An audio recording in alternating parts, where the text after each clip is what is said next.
여러분, 혹시 권력이라는 이름 뒤에 숨은 가장 추악한 얼굴을 상상해 보신 적 있나요? 21살의 꽃다운 여대생이 단순히 한 남자의 욕망을 채우기 위한 선물로 취급되어 잔혹하게 죽음을 맞이했다면 여러분은 믿으시겠습니까? 오늘은 1993년 필리핀 전역을 분노와 충격으로 몰아넣었던 실제 사건, 안토니오 산체스 시장 사건을 다뤄보려 합니다. 그저 평범한 대학생이었던 에일린과 앨런에게 대체 그날 밤 무슨 일이 있었던 걸까요? 1993년 6월 28일 필리핀 로스바뇨스 캠퍼스. 이곳은 학구적인 분위기와 평화로운 대학 생활의 상징이었습니다. 농학과 4학년생이자 캠퍼스 신문 기자로 활동하던 21살의 에일린 사라멘타와 그녀의 19살 동기 앨런 고메즈에게 이날은 평소와 다를 바 없는 일상이었습니다. 두 사람은 학업을 마치고 학교 근처의 한 카페로 향했습니다. 그들은 보드게임을 즐기고 캠퍼스의 소소한 일상을 공유하는 아주 친한 친구 사이였습니다. 어둠이 깔리기 시작한 저녁, 두 사람은 이제 학교 기숙사로 돌아가기 위해 앨런의 흰색 토요타 밴으로 향했습니다. 캠퍼스 인근의 쇼핑 플라자는 늘 학생들로 붐비는 곳이었지만 그날 밤만큼은 왠지 모를 적막이 흐르고 있었습니다. 에일린이 조수석 문을 열고 몸을 밀어 넣으려던 바로 그 순간, 칠흑 같은 어둠 속에서 정체를 알 수 없는 구급차 한 대가 미끄러지듯 다가와 그들의 앞을 가로막았습니다. 채 1분이 되지 않는 시간, 영화보다 더 영화 같은, 아니 악몽보다 더 끔찍한 일이 벌어졌습니다. 구급차에서 튀어나온 7명의 건장한 남성들은 마치 맹수처럼 두 사람을 덮쳤습니다. 앨런은 운전석 쪽에서, 에일린은 조수석 쪽에서 순식간에 제압당했습니다. 그들은 앨런과 에일린의 입을 막고 손을 뒤로 묶어 강제로 밴 뒷좌석에 태웠습니다. 앨런이 격렬하게 저항하는 과정에서 주머니에서 떨어진 지갑만이 그 자리에 두 학생이 존재했다는 유일한 흔적으로 남았습니다. 납치범들은 미리 약속이라도 한 듯 앨런의 밴을 앞세우고 자신들의 구급차를 뒤따르게 하며 유유히 현장을 빠져나갔습니다. 이들은 단순히 우발적으로 범죄를 저지른 것이 아니었습니다. 아침부터 학교 주변을 맴돌며 범행 대상을 물색했고 에일린이 나타나기만을 기다렸던 계획적인 범죄 집단이었습니다. 그들의 목적은 단 하나, 당시 지역에서 신과 같은 권력을 휘두르던 시장 안토니오 산체스에게 바칠 살아있는 선물을 확보하는 것이었습니다. 앨런과 에일린은 자신이 왜 이런 일을 당해야 하는지, 어디로 끌려가는지조차 모른 채 칠흑 같은 공포 속에 갇히게 되었습니다. 두 대학생의 인생에서 가장 찬란했던 20대의 초입은 그렇게 비열한 권력자의 욕망 앞에 무참히 짓밟히기 시작했습니다. 차량은 한참을 달려 칼라완시 외곽의 외딴 사유지에 도착했습니다. 그곳은 산체스 시장의 개인 농장이자 그가 외부의 눈을 피해 자신의 권력을 마음껏 휘두르는 성역이었습니다. 산체스는 단순한 시장이 아니었습니다. 그는 1970년대부터 정계에 발을 들여 지역의 모든 이권을 좌지우지하는 인물이었고, 사설 무장단체를 거느린 채 불법 도박장을 운영하며 막대한 부를 쌓은 자였습니다. 차 문이 열리고 끌려 나온 에일린의 눈앞에 비친 것은 산체스 시장의 거대한 저택이었습니다.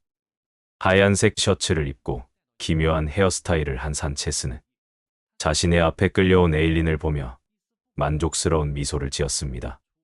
그는 에일린을 보자마자 저 아이는 누구냐라며 앨런을 가리켰고, 부하들이 같이 있던 친구입니다라고 답하자 망설임 없이 함께 처리하라는 암묵적인 지시를 내렸습니다. 에일린은 저택 안으로 끌려가 산체스에게 씻을 수 없는 피해를 입었습니다. 산체스는 권력의 정점에 서서 사람의 생명을 파리 목숨처럼 여기는 오만한 인간이었습니다. 그가 저택 안에서 에일린을 상대로 돌이킬 수 없는 일을 저지르는 동안 앨런은 농장 한 구석의 휴게실에 감금되었습니다. 그곳에서 범인들은 태연하게 TV를 보며 휴식을 취했습니다. 그들은 어차피 살려둘 생각도 없으니 마음대로 하자며 앨런에게 무차별적인 폭행을 가하기 시작했습니다. 앨런은 손으로 머리를 감싸 쥐고 살려달라고 빌었지만 그들은 그의 목숨을 조금도 중요하게 여기지 않았습니다. 새벽 1시, 저택의 문이 열리고 산체스가 만족스러운 표정으로 나왔습니다. 그는 부하들에게 나는 끝났으니 나머지는 너희가 알아서 해라라는 말을 남기고 자리를 떠났습니다. 사실상 에일린을 부하들의 손에 내던진 것이었습니다. 이미 만신창이가 된 두 대학생은 다시 차량에 태워졌습니다. 차가 한적한 도로를 지날 때 뒷좌석에서 앨런이 마지막 힘을 다해 저항하자 범인들은 망설임 없이 차를 세웠습니다. 차에서 끌려 나온 앨런은 곧이어 총격을 받고 길바닥에 쓰러졌습니다. 그 광경을 목격한 에일린은 이제 자신이 살아남을 수 없음을 직감했습니다. 사탕수 수밭으로 끌려간 에일린은 살려달라고 애원했지만 그들은 이를 외면했습니다. 얼마 지나지 않아 총성이 울렸고 에일린과 앨런은 그날 밤 끝내 목숨을 잃었습니다. 사건 발생 다음 날 아침, 경찰은 앨런과 에일린의 시신을 각각 다른 곳에서 발견했습니다. 봐도 명백한 납치 미살인 사건이었지만 수사 과정은 처음부터 뒤틀려 있었습니다. 당시 칼라완시 경찰 부국장 조지는 사건의 실체를 밝히기보다는 범인을 만들기에 급급했습니다. 그는 터무니없는 시나리오를 제시했습니다. 앨런이 에일린을 짝사랑하다 거절당하자 홧김에 에일린을 살해하고 죄책감에 스스로 목숨을 끊었다는 것이었습니다. 이 조잡한 거짓말은 산체스 시장을 보호하기 위한 거대한 은폐 공작의 시작이었습니다. 경찰은 현장에 있던 증거들을 조작하거나 숨겼습니다. 앨런이 스스로 목숨을 끊었다고 주장했지만 현장에는 총기도 없었고 앨런의 몸에는 둔기로 맞은 흔적이 가득했습니다. 무엇보다 에일린의 시신에서 발견된 결정적인 증거들은 이 사건이 개인이 저지른 범죄가 아니라 조직적이고 집단적인 폭행에 의한 것임을 분명히 말해주고 있었습니다.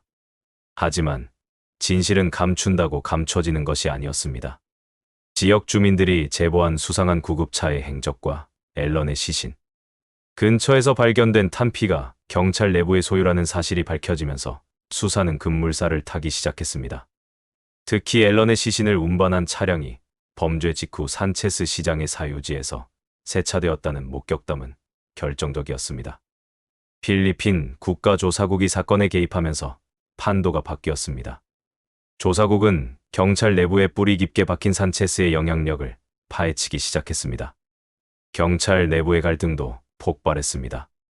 산체스의 지시를 직접 이행했던 경찰관들은 증거가 하나둘씩 수면 위로 떠오르자 서로 살기 위해 입을 열기 시작했습니다. 사건에 가담했던 경찰관들은 결국 산체스 시장의 지시였다는 자백을 쏟아냈습니다. 그들은 산체스가 준 뇌물과 협박 때문에 범죄에 가담했다고 주장했습니다. 그 과정에서 산체스는 자동차 한 대 값으로 이 사건을 덮을 수 있다며 범인들을 안심시키려 했지만 걷잡을 수 없이 커진 여론과 피해 학생들의 억울함을 호소하는 시민들의 목소리는 이제 그 어떤 권력으로도 막을 수 없는 거대한 파도가 되어 산체스를 덮쳐오고 있었습니다. 1995년 3월 16개월의 긴 재판 끝에 마침내 판결이 내려졌습니다. 안토니오 산체스 시장과 6명의 공범은 납치와 성폭행, 살인에 가담한 혐의로 유죄 판결을 받았으며 각각 7차례의 무기징역을 선고받았습니다. 산체스는 법정에서도 자신의 잘못을 인정하기는커녕 하얀 셔츠를 입고 성모 마리아 상을 들고 나와 자신이 정치적 음모의 희생양이라며 소리를 질렀습니다. 280년이라는 형기는 사실상 죽을 때까지 감옥에서 나오지 말라는 의미였습니다. 필리핀 사회는 이 판결을 통해 최소한의 정의가 구현되었다며 환호했습니다. 그러나 수감된 이후에도 산체스는 권력자다운 면모를 잃지 않았습니다. 교도소 내부에서 에어컨, 텔레비전, 불법 약물을 소지한 채 호화로운 생활을 누렸고 자신의 형기를 줄이기 위한 로비를 끊임없이 시도했습니다. 2019년 정부가 모범수 감형 법안을 통해 산체스를 석방하려 한다는 소식이 알려지자 필리핀 전역은 다시 한번 들끓었습니다. 시민들은 악마에게 자유를 주지 말라며 5만 명이 넘는 서명을 모았고 에일린과 앨런의 모교 학생들은 거리에 나와 대규모 항해 집회를 열었습니다. 이 거대한 저항에 결국 정부는 굴복했습니다.